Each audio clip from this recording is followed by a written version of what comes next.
The one nice thing of the HIPAA Forms plugin is that it works just from my administration dashboard from the back end of WordPress. So you can see I'm at my dashboard and there's my plugin. This will show a list of all of the HIPAA forms that I've created. As you can see, I can have multiple forms. I have several examples here, but we're going to look at these two. Obviously, at this point, I can do a search, find by office location. As you can see, one of my forms has an office location. The other one does not, which is an option that you can add office locations so that you can sort by those different locations. At this point, this is the point where you would want to look at the form. So if you just hit the little down arrow here, you can see this is the form that was filled out by Ed Sugarman in this case, which is one of my doctors in my practice. And here's all the information that that person entered in. And so I have a copy of that form. If I need a hard copy of it or a PDF of it, I can generate it. I need a password. It can be anything that's 6 characters.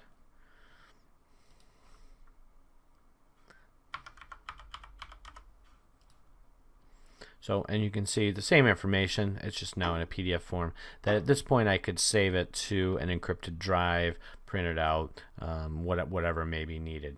Notice that when I do actually click here, that PDF is deleted off of our server for HIPAA compliance.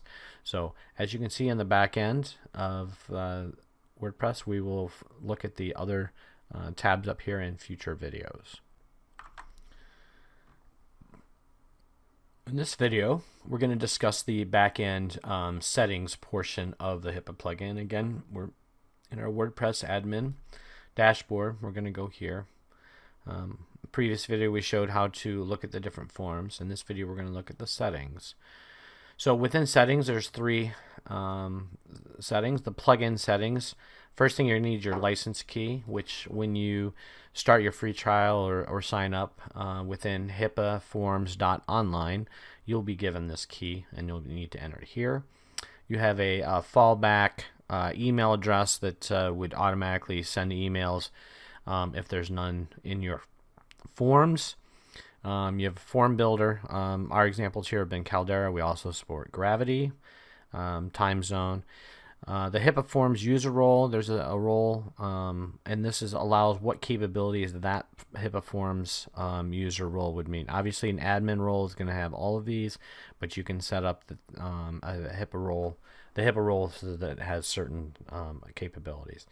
And as part of the sign up, you also will need to have your BAA agreement. It's part of a HIPAA compliance, and there's just a copy stored here in your settings. Next is form settings. Okay, here you have all your forms. I'm looking at my Caldera forms here. Again, you could also have Gravity. And then you can see not all of my forms are used for HIPAA, just these 2. But if we look at an example, so whether or not I want to show the signature field, typically you do, but it's not necessary. You can click that. What happens when you have a success? Right now we just have a thank you notice, but you could redirect to a URL. And then who can view this form? So all admin and HIPAA users, which is pretty standard, but you can also pick just specific users that you have on your site, or you can actually have a selected user. You would have the field slug here.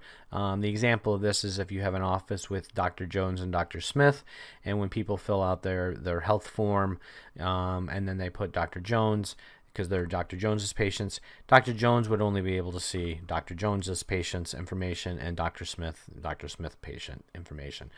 That's where that's used there. The next is the Forms CSS. This just allows you to customize your CSS. There's some directions down here, but even within the CSS, you can actually call Caldera, as I've done here. I have dark red for some headings. Within the PDF, you can do some padding, move some things around. This allows you to customize your form layout, so when you either look at it on the back end or generate a PDF, it will look a certain way. The next item is log. This is a requirement of HIPAA, and basically it just keeps a log of every time that a form is hit and who did it and when. So it's required by the HIPAA standards. Finally, we have support. 3 sections. We have a instructions section. We have a bunch of information here showing you how to do stuff. Obviously, we're going to have an FAQs. Just some example information here. And finally, we actually have a ticketing system as part of our system. You can come in here and create a ticket. This is your open tickets that would be existing, and then any tickets that you might, once it's been resolved, would be closed. So we offer that as part of the HIPAA Forms plugin. In this video, we're going to discuss the forms that can be used with the HIPAA Forms plugin.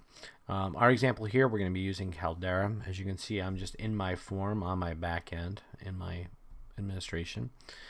Here's the form that I've created. Here's everything here. And then if I look at it online, here's the information that I would add.